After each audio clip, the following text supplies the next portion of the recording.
and good morning, or I guess I should say good afternoon because it's noon now, or very closely to noon, and it is Friday, and that means it is time for our Lunch and Learn. And I am Dr. Polly Heil-Mealey at Abundant Health and Wellness.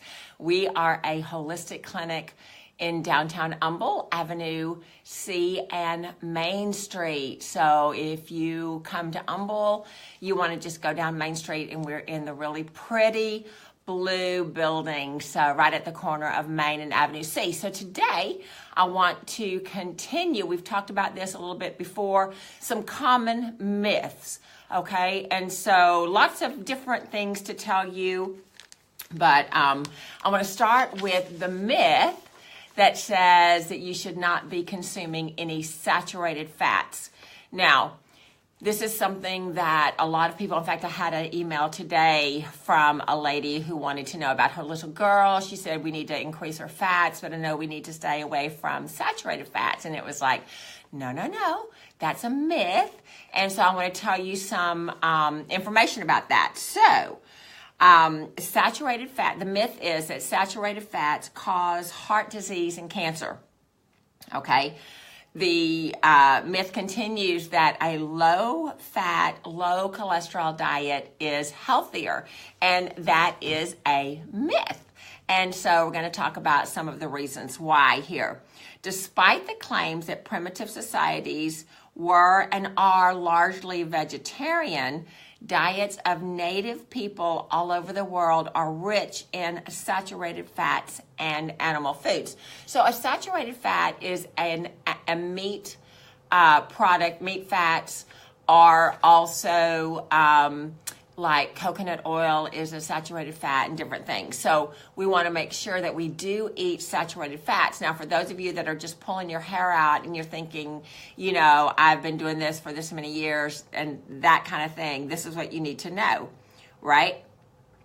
Heart disease and cancer are modern diseases. So something besides saturated fat is causing them if native people have been eating saturated fats for centuries, and these dreaded diseases are only in the last 100 years have they become a problem. So there's something wrong with that, okay? So it is commonly believed that saturated fats and cholesterol clog the arteries, but such ideas have shown to be false by such leading scientists as Linus Pauling, George Mann, Abram Hoffer, and Mary Ning. Now, we have talked about her before. Thank you, Daniel, for watching. I know that we've got some people watching, but it doesn't come across my screen. So, hey, and thank you. I appreciate you watching because that just makes my heart happy to see that people are looking at the video, and so that's a good thing. I know a lot of people can't do it during working hours, and so they do it afterwards. So I appreciate it. The studies have shown that arterial plaque, okay, this is what clogs the arteries, is primarily composed of unsaturated fats, particularly polyunsaturated fats, not the saturated fats of animals, palm, or coconut. Hey, Stephanie, thanks for joining. Trans fatty acids, as opposed to saturated fats, have been shown by researchers to be the causative factors for atherosclerosis, coronary heart disease, and cancer. So there is this mainstream media that we've been listening to for years that have told us, remember back in the 80s, they told us that eggs were bad for you because they contain cholesterol, and yes, they do.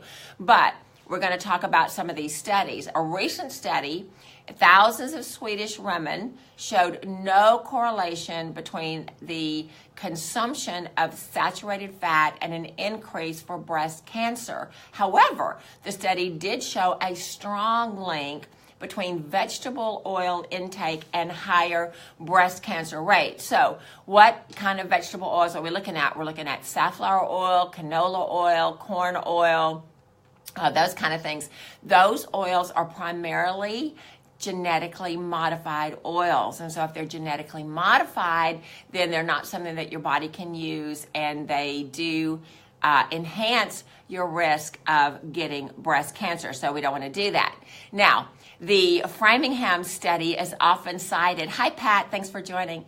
The Framingham study is often cited as proof that dietary cholesterol and saturated fat cause an uptick in heart disease, right? But this is what the lead doctor in this study, this is a direct quote from him. His name is Dr. William Castelli. And he is the study's main director, and this is what he is quoted as saying. In Framingham, Massachusetts, the more saturated fat one ate, the more cholesterol one ate, the more calories one ate, the lower was the person's serum cholesterol.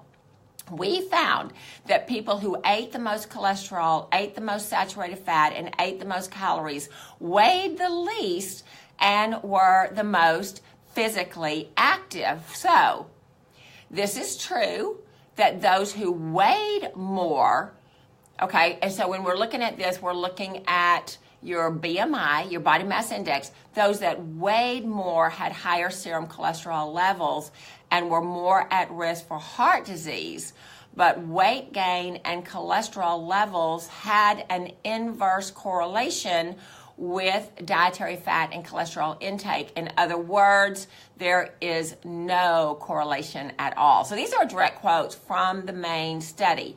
Now, you always have to look at who's behind the study and what are they trying to do. So Anita is asking about peanut oil. Well, I don't like peanuts for the reason that they contain a lot of aflatoxins. Okay, aflatoxins are molds. So if you are very susceptible to mold, candida, fungal infections, and you want to stay away from that. So just kind of putting that out there. Okay, so there are a few studies that indicate a correlation between saturated fat reduction and lower congestive heart disease. But these people also had an increase in death of cancer, suicide, violence, brain hemorrhage, right?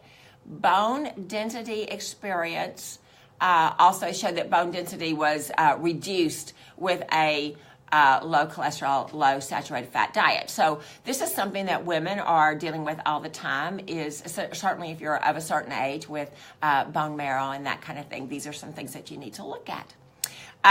Low fat, low cholesterol diet, therefore, are decidedly not healthier for people, and studies have proven over and over that such diets are associated with depression, cancer, psychological problems, fatigue, violence, and suicide. So these are some things that we don't want to see.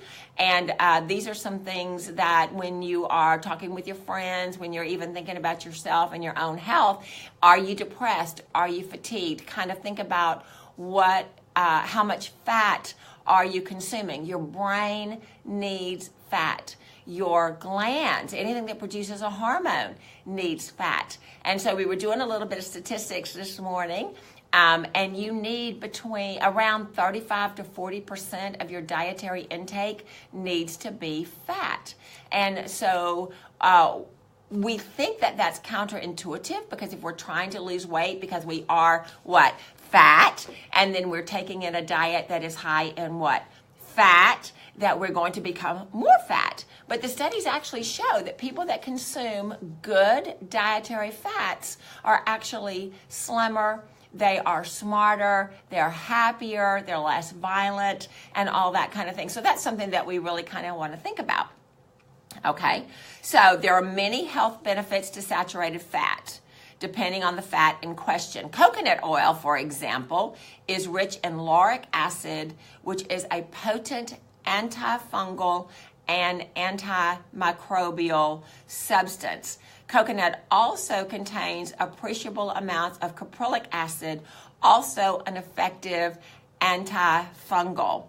Butter from free-range cows is rich in trace minerals, especially selenium, as well as all of the fat-soluble vitamins and beneficial fatty acids that protect against cancer and fungal infections.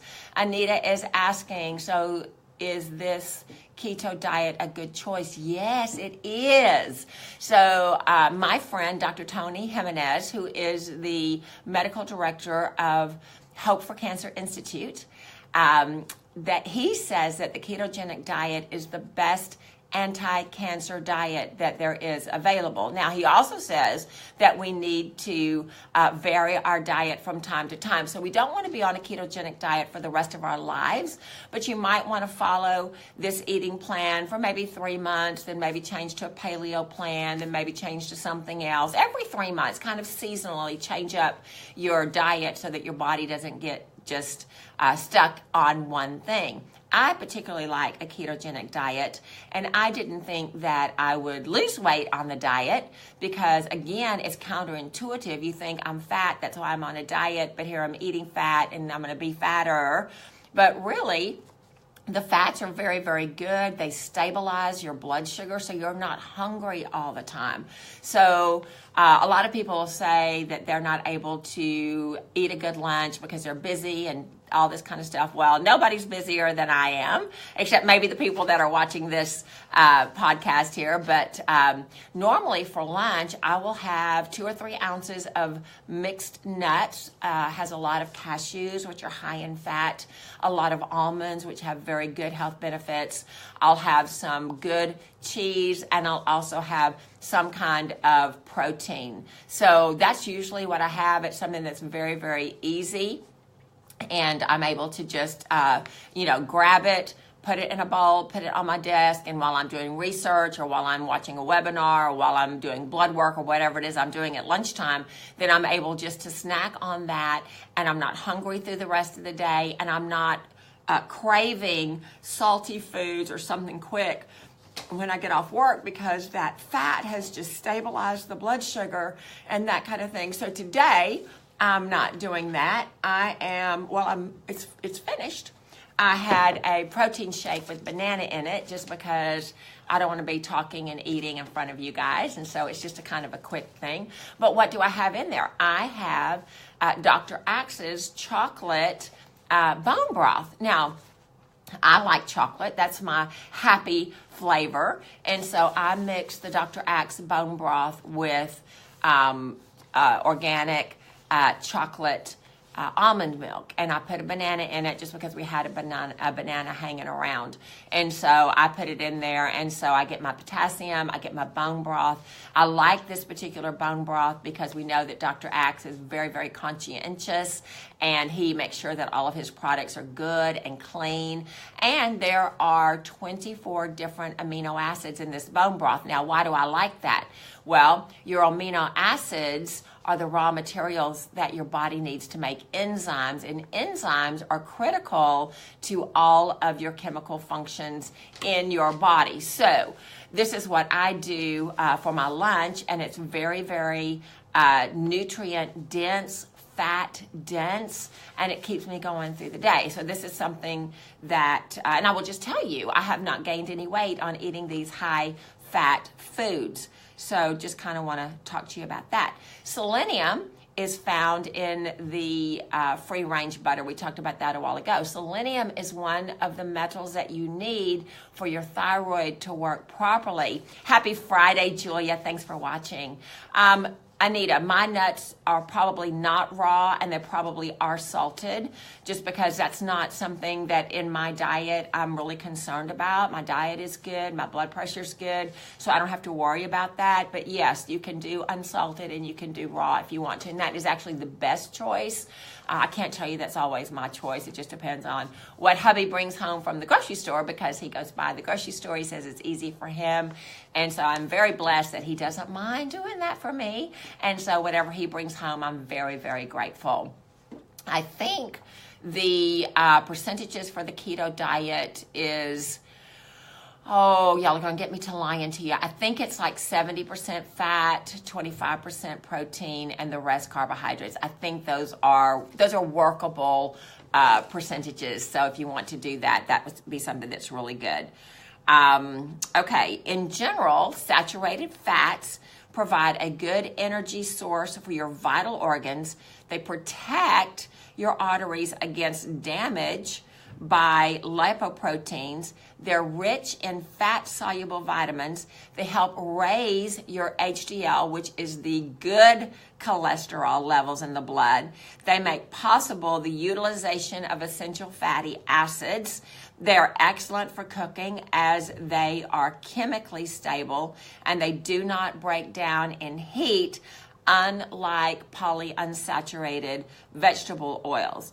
Omitting them from one's diet is ill-advised. So we like to separate fact from fiction here, and so we wanted to bring you that little nugget. So when you're trying to choose, I know the grocery stores, the commercials are all pushing these polyunsaturated fats, but it is based on marketing. It is based on feeding you wrong information or faulty information.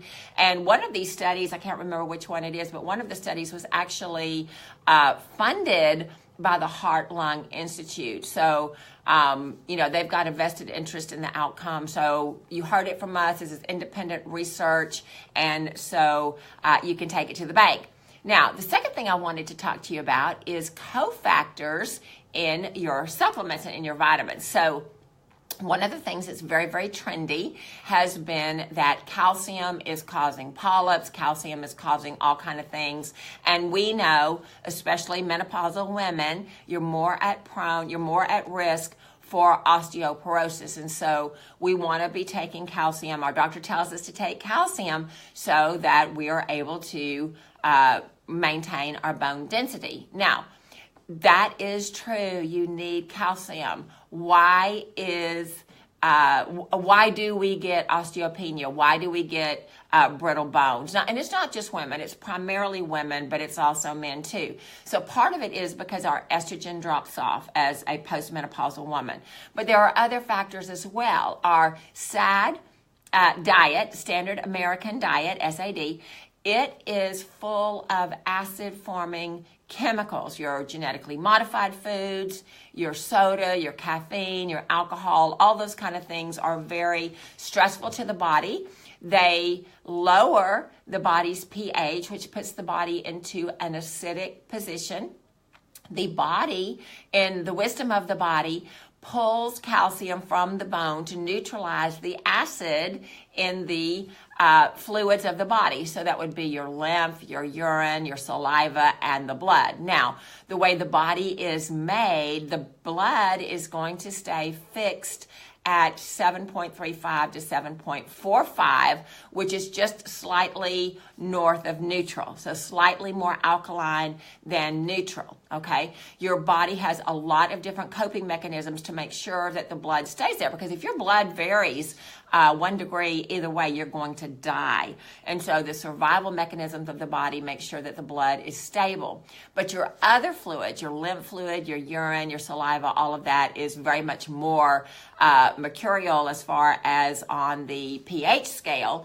And so the body will pull calcium from the bone in order to neutralize the acid of the saliva and the urine. So how do you know what your pH is? Well, you go to any good store. I think you can even get it in the pharmacies or the grocery stores. We have it here in the clinic. You get some good pH strips. You pee on it or you spit on it. Either way is fine.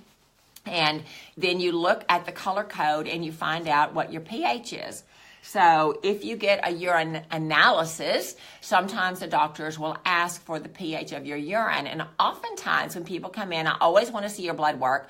When people come in, their urine pH is 5, okay? So 5 is very, very acidic. So what should your normal urine pH be? Well, your normal urine pH should be 6.4 to 6.5. Why? Because that is the pH that enables you to assimilate your minerals. So if you're taking a mineral supplement, if you're taking a multivitamin, multimineral, and your pH is south of 6.4, then you're not going to be able to absorb those minerals. If they're north of 6.5, you're not going to be able to absorb those minerals. So, which brings me back to supplementation. So this is 3A calcium, and it is by Lane Labs. No, it is not organic. It is a synthetic vitamin, but it has clinically proven to raise your bone density 13 to 15% per year. So if you have osteopenia, osteoporosis, this is a really good product for you. Many calcium pills are ginormous. These are little tiny ones. You take 3 in the morning and 3 in the evening. They're great. But let me tell you about cofactors. A lot of what you're going to find in your big box store or your pharmacy, maybe even go to your own medicine cabinet and pull out your calcium and see what you have. You need to have the cofactors in order for the calcium to be absorbed. So let me just kind of give you a hint of what those are. You need vitamin C, you need vitamin D3, you need vitamin K2, you need magnesium, zinc, copper, manganese, right? You also need, what is this? There's an amino acid extract from sea algae. You need boron. And these are all the things that are in this particular supplement. Now, if you've got a calcium supplement and all it has in it is calcium and magnesium, and you don't have the boron or the manganese, then you're not going to be able to absorb it, and so you're wasting your money. Look at your bottle and see where the calcium comes from. If it says coral calcium, it's coming from seashells or the coral in the sea. That is not bioavailable to you. Some calcium is made out of chalk, right? So that's not bioavailable to you. So you've got to have the right kind of calcium, and you've got to have all of the cofactors in order for this to be bioavailable for you. And like I say, this particular brand is clinically proven to rebuild your bones 13 to 15% per year. So that's a big plus, and they're not the huge, ginormous. I have seen really big tablets of calcium do not have all of the cofactors, and basically what it was just pressed chalk. That's what Tums are, okay? So if you have antacid, you want to take something over the counter, you're taking your Tums, what you're doing is you're ingesting chalk, and God never meant for anybody to drink or eat chalk. So that's why cofactors are very important. Now, we talk a lot about vitamin D3. And I did not bring in a vitamin D3 today, but we have a liquid spray liposomal vitamin D3. Now, in your blood work, look at your blood work. Your blood work should say what your D3 level is. I think it's dehydroxy, blah, blah, blah, blah, blah, is what it says on your blood work. And so what you're doing is you're wanting to see where you land. Now, the medical reference range is 30 to 100 nanograms per deciliter. Holistically, we want you to be 60 to 100 nanograms per deciliter. So we've got a spray, a vitamin D spray, that has K2 in it. If you don't have K2 in your vitamin D, you're not going to be able to assimilate the vitamin D3. Now, I will just tell you that when we've had people that have come in with a low vitamin D level and we've given them this vitamin D spray, in 60 days, in 2 months, it has doubled their number. So it's very effective, and this is why. It's a liposomal spray. You spray it right inside your cheek, and 1 pump of the spray is 1,000 international units. Now, they tell me that a healthy person needs to have 9,000 international units in order to stay healthy. So in our product, that would mean that you would do 9 squirts in your mouth and your cheek. You can do it under your tongue if you want to. It's going to go right into the bloodstream where your body can use it, and it does have the K2 in it. Now, most of the supplements that you're going to find online, most of the supplements you're going to find in the big box store, even whatever prescription your doctor recommends, right, it's going to be in a pill or it's going to be in a gel cap, and it may not have your K2 in it. So, but this is the thing you need to know about your vitamin D3 is that whenever you take it in a capsule, when you take it in the gel cap, whatever you have, if you take it internally, you swallow it, it's going to get chewed up in digestion, then it goes through the liver, it's going to be chewed up more in the liver. So by the time the raw ingredient gets down to the kidney, where it goes into the bloodstream, where you can use it, you've eaten up probably 90% of what you've ingested. That's why your prescription is going to be 50,000 IUs, and you take it once a week because they know that everything gets eaten up. So when you take our spray and you spray it inside your cheek, you're getting 100%. It goes right into the bloodstream, right through the mucous membrane in your cheek. So Daniel says, what are the benefits of the vitamin D3 spray? Well, the benefits are if you are at the 60 nanograms per deciliter or higher, you cannot be depressed, you cannot get the flu, and you cannot get cancer. So those are really, really good benefits. I had my blood work done in December, and my vitamin D3 is 82. So I am really, really good, and that's probably why I'm happy most of the time, is because my vitamin D is high. Now, 3 years ago, when I first did my vitamin D3, I think I was like at 18, very, very deficient, which surprises me because I sit outside a lot. I enjoy the sunshine, and I'm not a sun worshiper. I take care of my skin, but I'm outside quite frequently, and I just wasn't getting enough, or I wasn't converting it, or whatever. So that is the benefit of the vitamin D3 spray that we have. And I can tell you that it works because, like I said, I just got my blood work done. The next little myth I want to talk to you about, because we've got just about 5 minutes left, is I want to talk to you about your gallbladder. Now, we have people all the time that talk to us about their gallbladder. They have the pain, they have all this kind of stuff, and that the doctor says that your gallbladder is not important. Well, I have to disagree with that.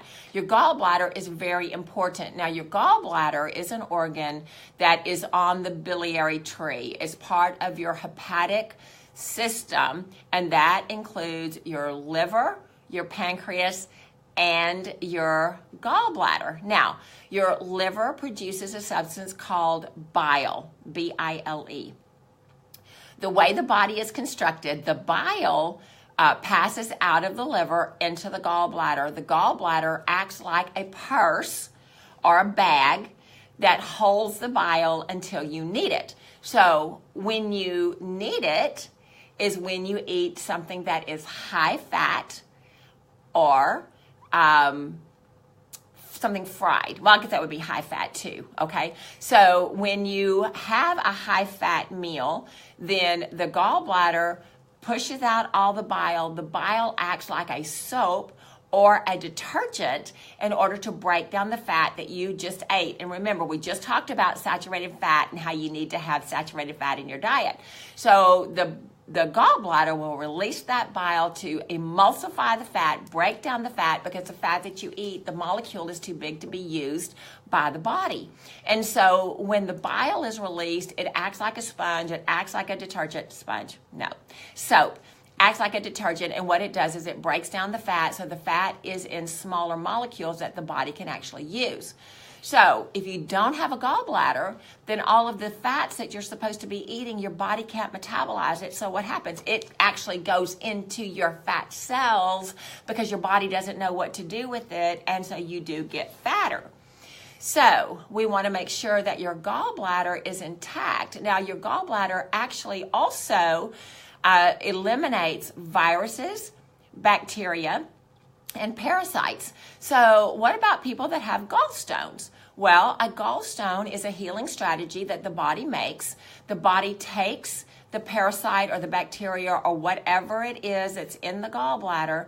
The body takes it and encapsulates it and makes a stone. Same thing that happens in the kidney. You make a stone, and that keeps the bacteria or the parasite or whatever from hurting the body. Now, the problem is, if we don't take care of it, then the stone gets bigger and bigger, and it can become lodged in the duct. So it can become lodged in the biliary duct. It can become lodged, if it's a kidney stone, in the ureter, and so then we have a problem. So this is why we have this little supplement. Now, this supplement, some of my colleagues call gallbladder in a bottle. So if you've already had your gallbladder removed, this is something that you can take every day so that it gives you enough bile salts that you're able to break down the fat. In fact, when I first started practicing, we had a lady who did not have a gallbladder and she was overweight. And because I knew she didn't have a gallbladder and she needed bile salts, I recommended that she take a supplement called ox bile. Okay, so ox bile, OX, like a cow, ox. Ox bile. Ox bile can be purchased singularly by itself, but we also have enzymes that have bile salts in them. So if you have no gallbladder, you need to have an enzyme that has bile salts in them so that you can metabolize the fat. This lady took these enzymes, and in 2 weeks she had lost 15 pounds. So that clued me in that I needed to do more research, and I found out that when you don't have a gallbladder, you cannot emulsify the fat, so you can't use the fat, so you wear the fat, and here I'm just repeating myself there. So, but if you have gallstones, if you have kidney stones, this is a great, great product for you. Why? Because it has an herb in there called Shakapedra. Now, Shakapedra is translated stone crusher. And what this will do, this will take your stone and it will break it down so that it doesn't get clogged in the ducts or the ureter. So, I was talking to somebody this week about that, and they said, well, isn't it going to hurt if you pass it, if you break it down and pass it? Well, the good thing is it actually pulverizes it down. So most people, in fact, I don't think I've had anybody come in and said, oh my goodness, I took this product and then I had all kinds of gallstone pains as I was passing them, because it absolutely destroys the stones. So if you're having gallbladder problems, if you're having gallstone or kidney stone, then you want to get this product. It's a great product. It's not particularly expensive. I think it's $34 here. And we've got, how many do we have in there? 60. So it's a little bit expensive, I guess, because you're supposed to do 2 on an empty stomach, 3 or 4 times a day, depending on how severe, how large your stone is. But if you just want to maintain gallbladder health, if you did 2 on an empty stomach at dinner, or not dinner, but after dinner or at bedtime, then it would just keep everything flowing the way it needs to. Yes, kidney stones are different, but the process is the same. The body is encapsulating something to keep it from hurting you. Remember, every symptom in the body is a healing strategy. Okay, so we want to be well. So that's why we have these products. So if you're suffering from kidney stones, if you're suffering from gallbladder stones, and this is a product for you that will get you out of pain.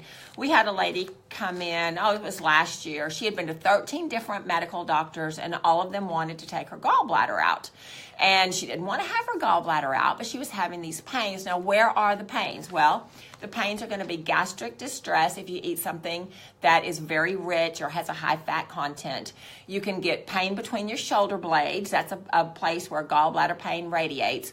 Or you can have pain under your bottom rib on the right side of your body. So this is a little test that you can do. You can take your 2 fingers and go right under your lowest rib on the right side of your body. Push hard, and if it's tender, then you've got gallbladder issues. So you want to do something before it becomes a problem, because you need your gallbladder. Why? Because you need to emulsify the fats that you eat, and you need to take care of parasites, viruses, and bacteria so that your body can be free of that. So if you don't have a gallbladder, some of your defense mechanism is gone, and you're going to have problems with the fat.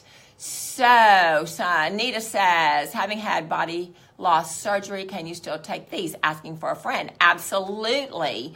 All of these products are most of the products that we recommend here in the clinic are all plant-based, and they work for everybody. So this is why I love what I do. This is why I give you information, because you're not going to get this information when you go to your medical doctor, and there's so much conflicting information on the internet that you just don't know what to believe. So this is why we ask these things. I will tell you, if you have had weight loss surgery, and I have a very, very dear friend who had a sleeve or something like that, and she has had problems with digestion ever since. And so the doctors don't tell you that these surgeries are problematic.